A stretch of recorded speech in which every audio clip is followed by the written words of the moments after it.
She entered that mansion carrying only her credentials, her dignity, and a silent hope that this time, this job, this family, this child could be different. She was a Black woman in a house that had never been built for her, and from the moment she crossed those gates, a woman had already decided that she didn't belong there. "It's not about the job," the wife said, swirling her wineglass, her silk robe reflecting the light from a chandelier that cost more than a year's rent for the private tutor. "It's about fitting in. Cultural fitting in. I'm sure you understand." She understood. She had always understood that particular language, the one that doesn't need to raise its voice because the cruelty is already woven into the syllables. What Hana Kwon didn't understand was who was watching, because that mansion belonged to a Korean Mafia boss who had spent his entire life being feared by everyone around him. A man with tattoos climbing up his neck, a face that revealed nothing, and a 7-year-old son who hadn't smiled in longer than his father could remember. Until she walked in. Until a Black tutor sat across from the boy, refused to leave when he expected her to, and taught him something no one else had been able to teach him: that he wasn't broken, that he was capable, that the words on the page weren't his enemies. And when the most powerful man in that house discovered what his wife was doing in the shadows, what happened next was something no one in that mansion foresaw. Not Hana, not the staff, not even her. Before we begin this story, comment here where you're watching from and what time it is there. If stories of karma, love, and hidden truths move you, don't forget to subscribe to the channel. The mansion had a particular kind of silence, not the silence of emptiness. It was the silence of things unsaid, decisions unmade, and people who had learned, long ago, that speaking too loudly in those halls came with consequences no one wanted to name. Zoe Adeyemi had been warned before she arrived. The agency coordinator, a small woman with careful eyes, had slid the contract across the desk with 2 fingers, as if she didn't want to hold it too long herself. "The family values discretion," she had said. "Whatever you see inside that house, it stays inside that house." Zoe had signed without hesitation. She needed the job. She had needed it the way people need air when they've been underwater too long, not as a choice, but as survival. 2 years earlier, a private school in Manhattan had let her go without cause, without warning, and with a smile so polished it had taken her 3 days to understand she'd been discarded. Since then, she had rebuilt herself, client by client, lesson by lesson, carrying her credentials in a slim leather folder and her pride somewhere deeper, somewhere harder to reach. She had no idea what she was walking into. The gates of the Kwon estate opened slowly, mechanically, the way things move when they've been built to remind you that entry is a privilege, not a right. A security guard, broad-shouldered, expressionless, took her phone at the entrance without explanation and handed her a laminated badge in return. Zoe had looked at the badge, then at him, then clipped it to her blouse without a word. That was the first test. She didn't know it yet. Min Jun was waiting at the end of the hallway. He was 7 years old and already carried the specific stillness of a child who has learned that adults leave. He stood with his small arms at his sides, his dark eyes moving over her the way a much older person might, calculating, cautious, expecting disappointment. "You'll leave too, right?" he said. Not as an accusation, as a simple fact, offered early to protect himself from the surprise of it later. Zoe crouched down to his eye level. Her knees touched the marble floor. She looked at him the way she looked at all her students, as if they were the most important person in whatever room they were in, which, as far as she was concerned, they always were. "That depends on whether you give me a reason to stay," she said. Min-jun studied her face for a long moment. Then he turned and walked toward the study room. She followed. And that was how it began. Not with ceremony, not with introductions, but with a small boy deciding, provisionally, to allow someone in. In those first days, the father was a rumor. Seok-Jin Kwon existed in the mansion the way pressure exists in a sealed room. You couldn't see it, but you felt it in every surface. Cars arrived after midnight. Voices dropped when doors opened. Men who looked like they could lift the furniture with one hand moved through the corridors and said nothing to her, ever, except to confirm she was authorized to be where she was standing. She was never not watched.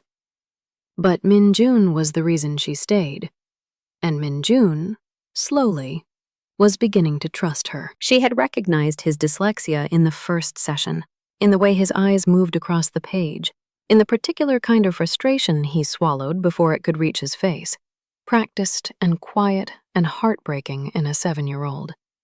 She had said nothing diagnostic. She had simply opened a different book, pointed to a picture, and asked him what he thought was happening in the scene. He had talked for 11 minutes straight. When she finally looked up from her notes, she noticed the doorway was not empty. Hana Kwon stood there in white silk, a glass of water held at her side, watching. Not watching Min-jun, watching Zoe.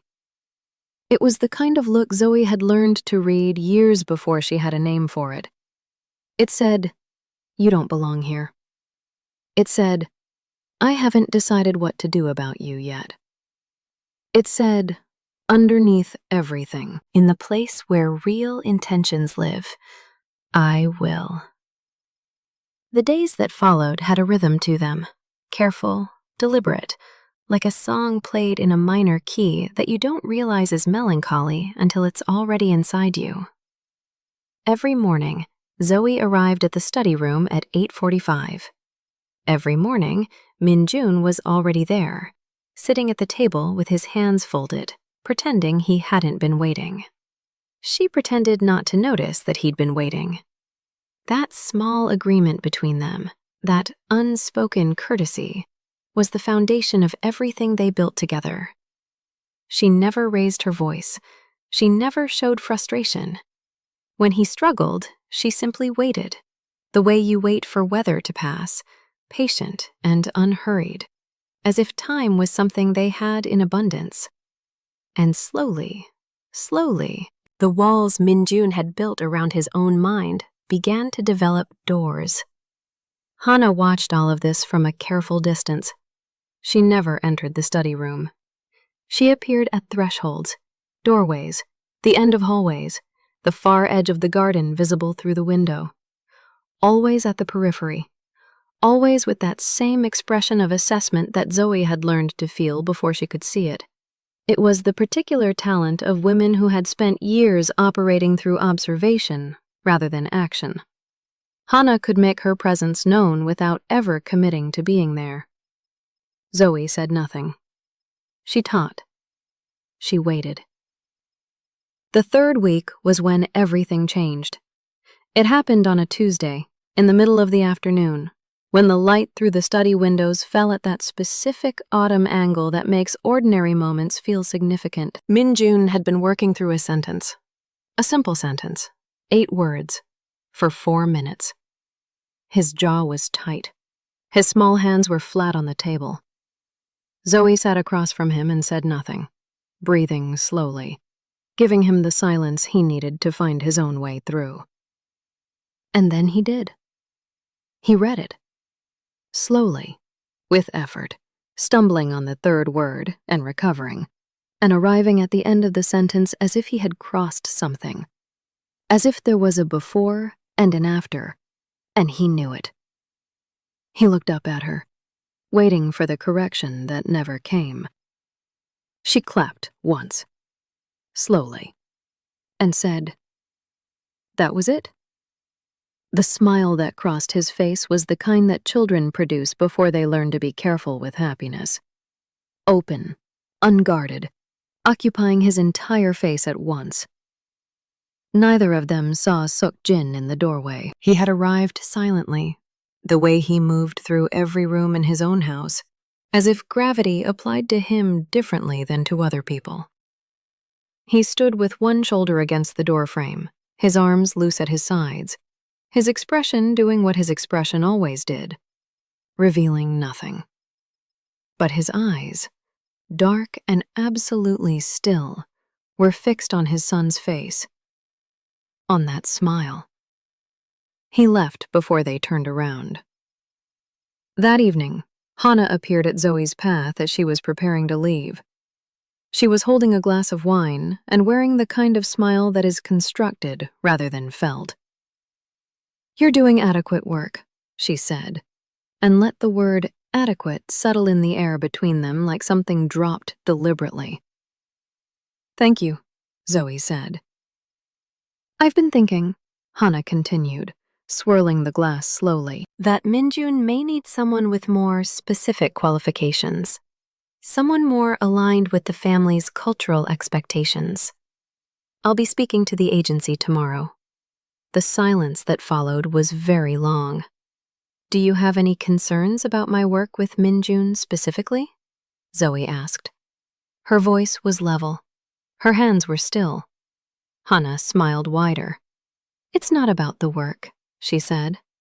"It's about fit. Cultural fit. I'm sure you understand." Zoe understood perfectly. She had understood from the first doorway, from the first calculated look, from the first moment Hana had decided, before a single lesson had been taught, that Zoe's presence in that house was something to be managed and eventually eliminated. She thanked Hana.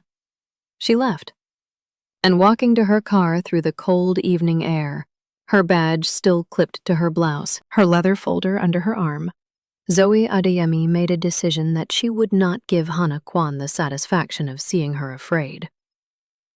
What she didn't know, what no one in that house knew yet, was that Seok-Jin had been informed of the conversation before Zoe had reached the end of the driveway. His head of security had relayed it word for word. Seok-Jin had listened without expression. Then he had set down his pen, leaned back in his chair, and said nothing for a very long time. In the Kwon household, that particular silence meant something specific. Everyone who worked there knew what it meant.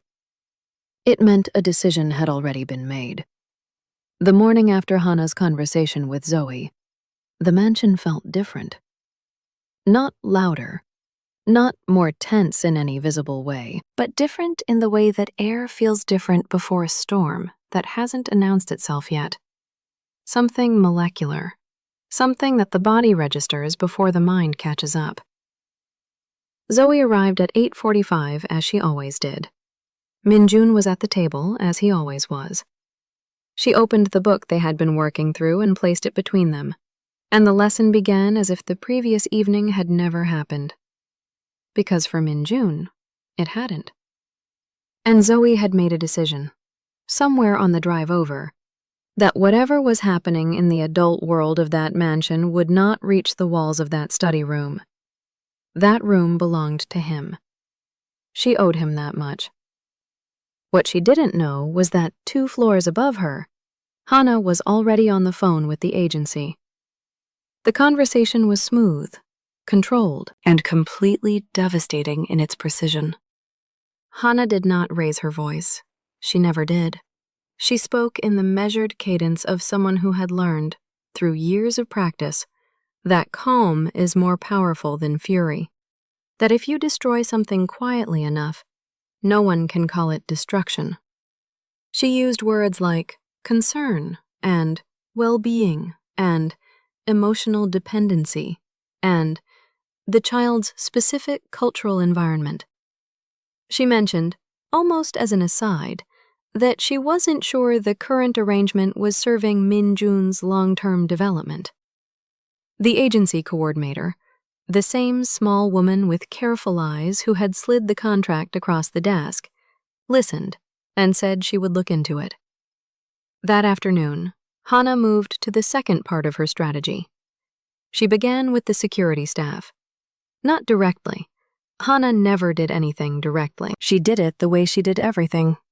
Through implication, through suggestion, through the specific art of planting a thought and walking away before it could be traced back to her. A comment here about how much time Zoe seemed to spend in the house. A raised eyebrow there when someone mentioned she had stayed 20 minutes past her scheduled hours. A quiet, almost sympathetic observation to one of the senior guards that she hoped the situation wasn't becoming complicated. She didn't need to say more. In a household built on hierarchy and suspicion, a seed like that needed very little water.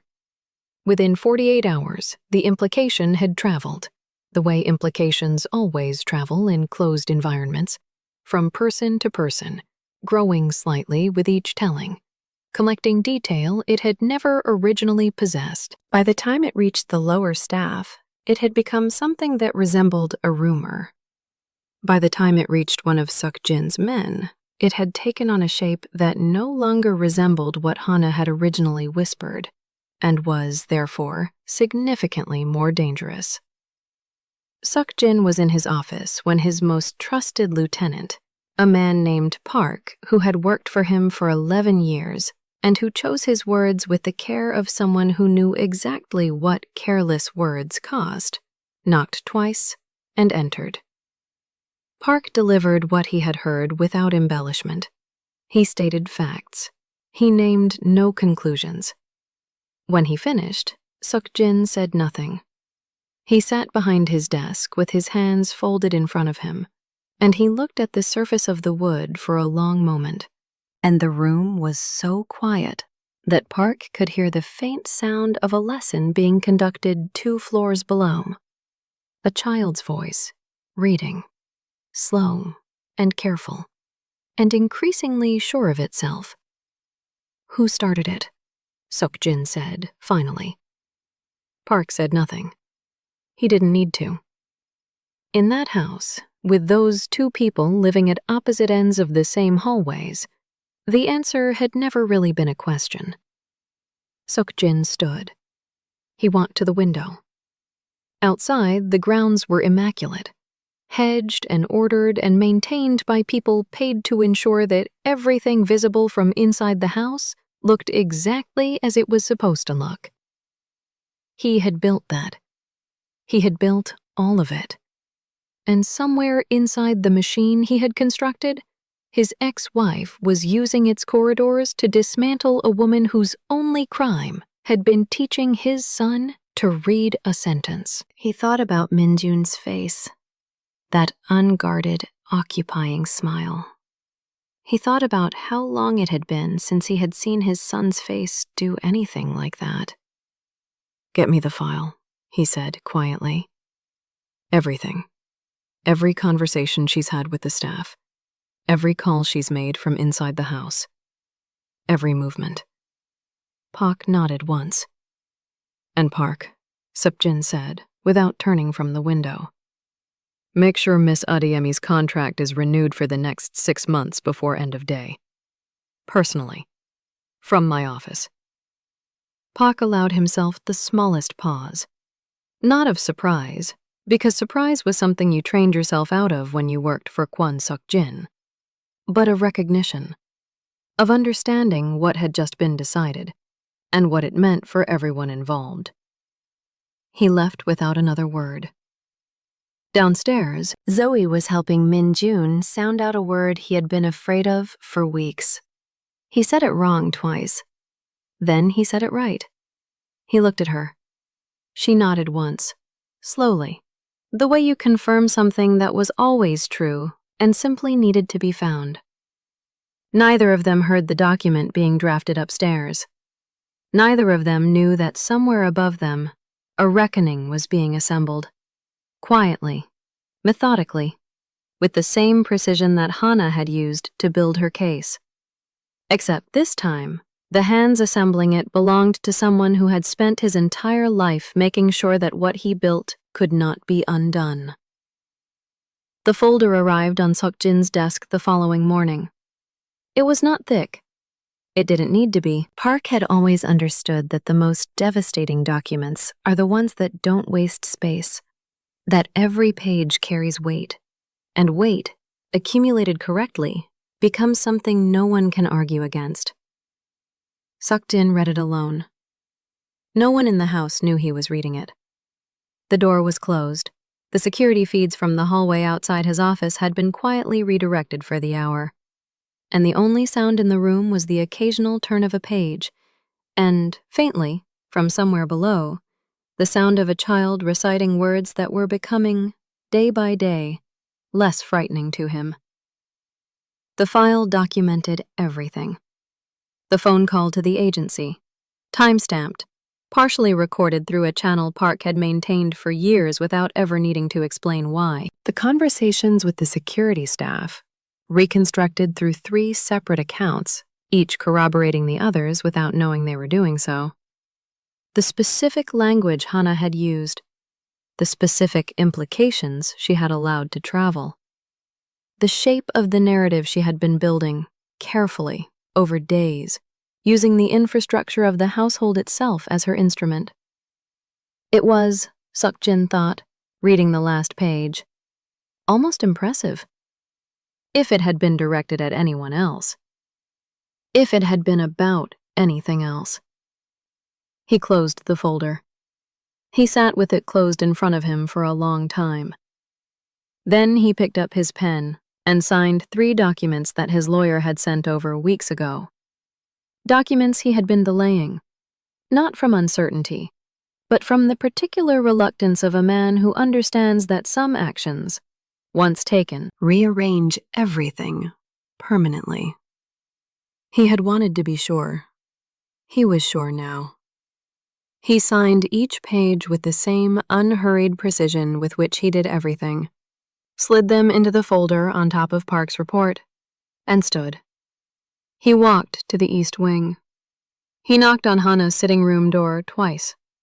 Not because he needed her permission to enter, it was his house, but because he had decided, some years ago, that there were forms of respect you maintained not for the other person, but for yourself, for the version of yourself you intended to remain. Hana opened the door in her white silk, her expression already arranged into the careful neutrality of someone who has been waiting for a confrontation and has prepared for it. She stepped back to let him in. He entered. He placed the folder on the table between them and did not sit down. She looked at the folder, then at him. Seok-Jin, don't, he said, quietly, without heat. The way you say a word when you have already finished the conversation in your mind and are simply allowing the other person to catch up. She opened the folder. She read. And Zoe watched. Not Zoe, no. Zoe was 2 floors below, guiding a small boy through the last pages of a book he had once believed was beyond him. But Hana read. And as she read, something in her face moved through several expressions before settling, finally, into the one that lives underneath all the others. The one that has no performance in it. The one that is simply the face of a person who has run out of road. The agency has been contacted, Seok-Jin said.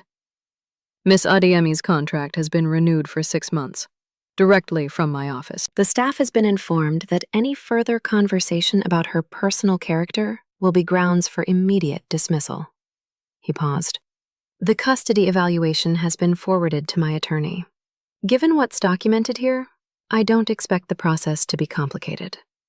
Hana set the folder down. Her hands were steady. He had always given her that. She was, even now, extraordinarily composed. You're choosing her, she said. I'm choosing my son, he said. I've been choosing my son since the moment I hired someone who could actually help him. And I will keep choosing him, every time something stands in his way. He looked at her for a moment, not with cruelty, not with triumph, but with the exhausted clarity of someone who has finally said the thing that was always true, including when that something is you. He left the folder on the table. He left the room. He walked back down the corridor and, without fully deciding to, found himself standing outside the study room door. Inside, Min-jun's voice, small and deliberate and no longer afraid, was reading the last sentence of the last page. Zoe said nothing. She simply waited, the way she always waited, as if the outcome was never in doubt. Min-jun finished. The room was quiet. Then Zoe said, softly, "Close it." He closed the book. "You just read your first book," she said. The silence that followed lasted exactly long enough for Min-jun to understand what that meant. And then he made a sound that Seok-Jin, standing in the hallway with his hand resting against the wall, had not heard his son make in longer than he could honestly remember. He laughed freely, without thinking about it, the way children laugh when they forget for a moment that the world has ever asked them to be careful. Seok-Jin stood in the hallway and did not move. He did not trust himself to move. One hand was flat against the wall and his eyes were fixed on the floor, and his jaw was set in the way it always was, closed, controlled, giving nothing away. Except that his eyes, in that corridor where no one could see him, were not entirely dry. He stayed until the laughing stopped. Then he straightened, adjusted his jacket, and walked back down the hallway the way he always walked, as if the ground belonged to him, as if nothing could reach him, as if he were exactly the man the world believed him to be. Behind the closed door, Zoe was already pulling out the next book. She had no idea he had been there. She had no idea that the man the world feared most had stood outside a door, listening to his son laugh, and had allowed himself, just for a moment, in a hallway where no one was watching, to feel something that had no place in the life he had built. Something that felt, quietly and inconveniently, like gratitude. If this story moved something inside you, take just a moment and ask yourself honestly, have you ever walked into a room and felt someone decide, before you spoke a single word, that you didn't belong there? Have you ever done your very best work, quietly and with everything you had, while someone powerful tried to erase it, not because you failed, but because your presence made them uncomfortable? And if the most unlikely person, the one the world feared, the one no one expected to choose right, had once chosen to protect your dignity instead of their own convenience, would you have seen it coming? Tell us your story in the comments. We read every single one. And if you believe in stories about justice, dignity, and the quiet courage it takes to keep going, make sure you're subscribed to the channel.